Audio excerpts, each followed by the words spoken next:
thank you so much. It is such an honor and privilege to be here to experience this pioneer event.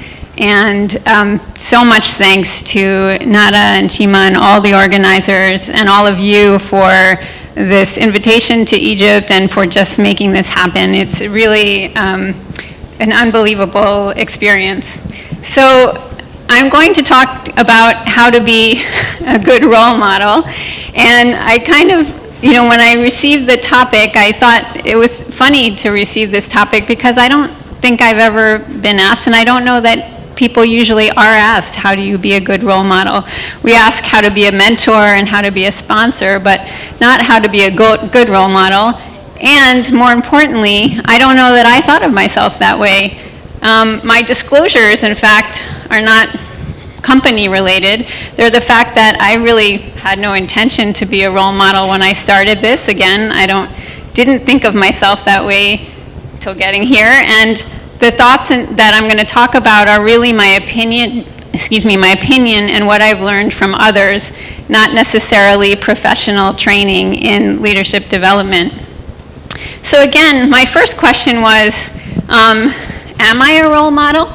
Because when I think about role models, I think about all of these famous women and many men as well, but I decided to highlight the women here who have pioneered in science, in arts, in protecting our civil rights, human rights, making sure that our countries are running well in the face of crisis. And now today, after this talk and after meeting her, I would easily add Dr. Rasha to this slide. But certainly, and these women and role models that we think of are rewarded and recognized by things like Nobel Prizes and gold medals. So I think it was hard for me to think about, and I really had to ask, what is a role model? What's the definition? Well, there are a few out there. For example, Webster Dictionary, a person whose behavior in a particular role is imitated by others. Someone who is admired for and whose behavior they try to copy.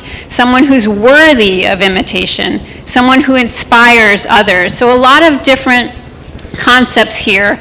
I think I'd like to move away from the idea about copying someone or imitating someone, but rather focus on inspiring people.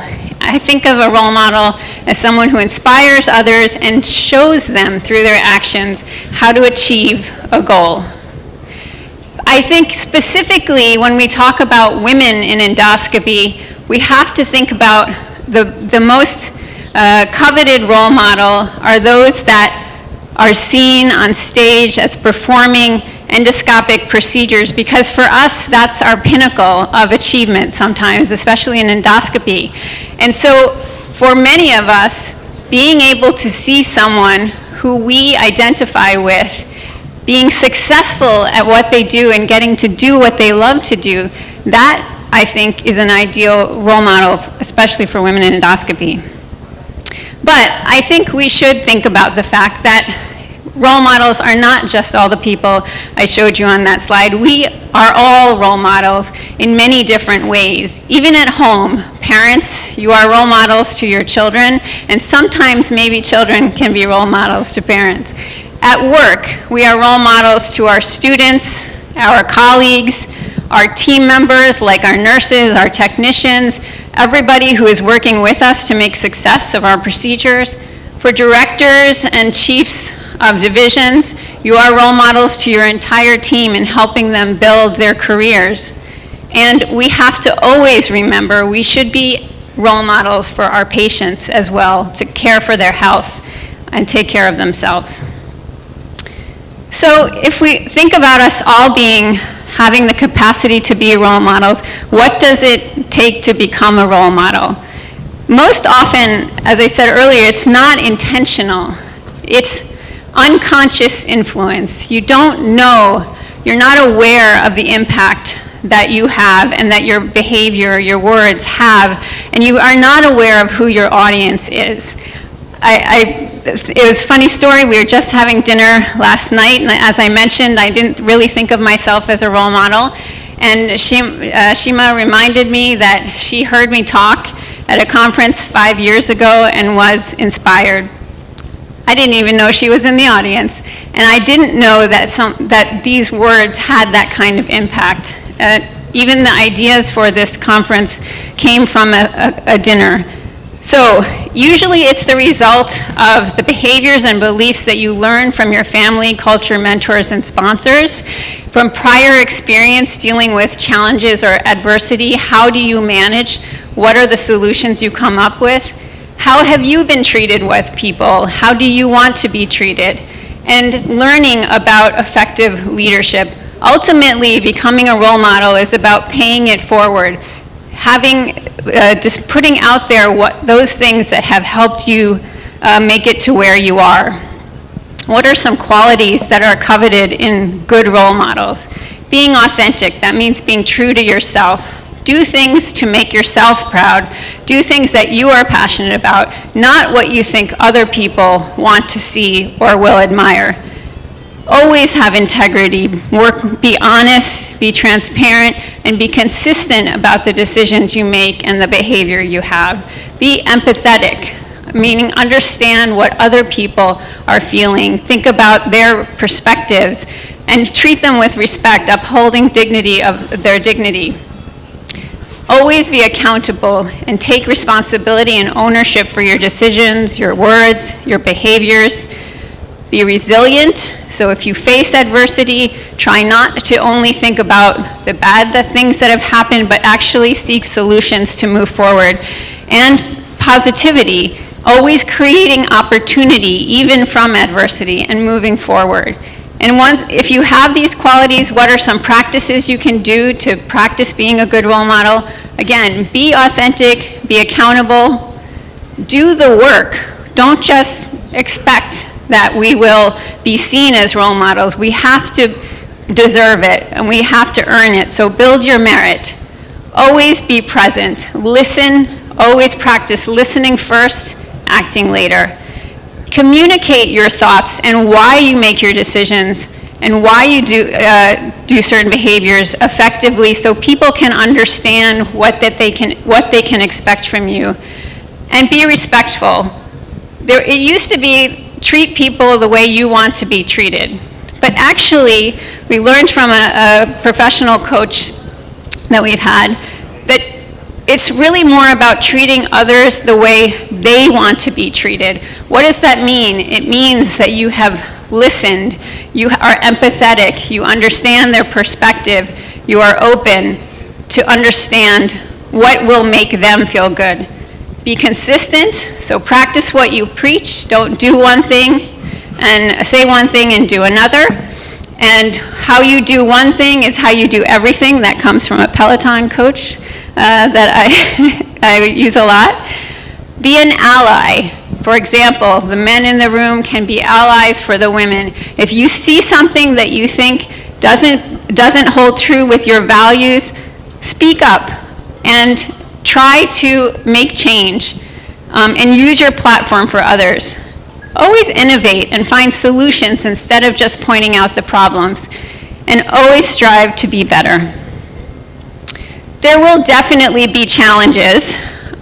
Self-doubt will always be the biggest challenge. We always wonder if we're good enough, if we're saying the right thing. Will people like us? The fraud complex. I don't deserve to be here. I'm not good enough. I don't know how I got this job. I don't know how I succeeded in this. There will definitely be negativity from other people. Criticism is, I think, inherent always. Sometimes it has to do with just the fact that people are jealous that you have succeeded. And it's difficult sometimes to maintain balance and create boundaries when you are always in a place that you are seen. Remember, you don't know who is your audience and you don't know the people that you're making the impact on. That means you always have to be on.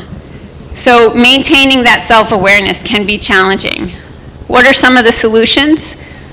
The first thing is maintain a network of support, of people that know you, know your values, know that why you're doing things. Always return to them to remind you of what those core values are. Write them down if you have to, so that you can always look at them and refer to them and remember why you're doing what you're doing. Develop some grounding methods to always remain stable when people start to criticize you and question you. Remember your why. Why are you doing these things? Learn to say no sometimes. If things aren't really reflective of your qualities, of your values, and what you want to achieve, learn to say no and establish boundaries. And giving regular reflection on the things that you've done, what the impact has been, this can be a helpful solution as well. So I just want to demonstrate, again, I didn't see myself as being a role model, but now when I look at it, my journey to be a role model. And I do say it as a journey because I think sometimes I like to think of learning as a process of starting somewhere and seeing the finish line, but it's really about the process of getting there. And this is my recent hike out of the Grand Canyon. I started at the river, 7.2 miles and 1 mile elevation to reach the rim. And for me, it really was a reflective process on everything that I've done over the years. So my journey in interventional endoscopy, I started my fellowship with great people at an institution that Steve is now at. I developed my passion for endoscopy from these mentors, and I was inspired by patients, the problems they had, the solutions that I could come up with. I had great mentors and sponsors who taught me certain behaviors, they taught me techniques, they taught me how to achieve my goals. I always wanted to learn more, and I started to take, as I became better and I felt more confident, I started to take risks and innovate to the point where I could develop my own career and be a mentor as well. So again, the passion for endoscopy came from the people I worked with, the mentors, such as Steve and others. But then I realized as I was developing the field, there were some challenges that were related to gender. For example, seeing only men in our courses doing things like live endoscopy, which I learned to love as something I wanted to do.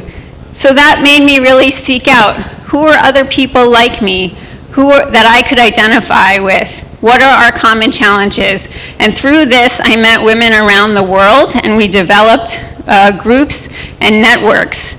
We also sought out allies, like our male allies and our mentors who helped us get to where we were, and who were willing to also recognize that we needed to develop these platforms and help us push us forward to ultimately create and help empower women to continue on this field. And that's what led to Women in Endoscopy as a society creating these new platforms and recognizing our roles as role models. So the question is, when do you realize that you're a role model? Well, it's when you go from unconscious influence. So this was the dinner that we casually had a year ago where we started to talk about this concept of this meeting. And you go to conscious empowerment.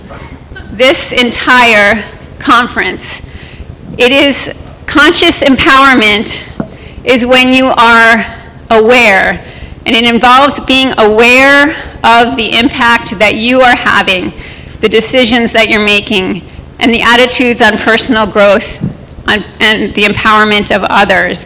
It is an active role that you take. So I see this conference as a call to action. We have brought you role models that are recognized for their talent, for their thoughts and their mentorship, and most importantly, we are seeing the rise of our new role models who have actually recognized the need for this kind of empowerment. And I really want to congratulate you both, the three of you actually, on really putting together an excellent program. Let's give a hand of applause. Nada told me that she did not want to recognize herself, and she didn't want to talk about herself, but I really think this is the important thing about being a role model, is recognizing when you're putting yourself second. And then this is my conclusion. If empowerment is about becoming aware of what you can do and what your actions mean to others, I am proposing a challenge to all of you. Just by being here and being part of this audience, are you ready to become role models, and do you accept the challenge? Let me hear a response if it's a yes. Okay, excellent. So with that, I will say thank you again for this opportunity. Thank you for challenging me to think about this question, and I wish you all the best of luck.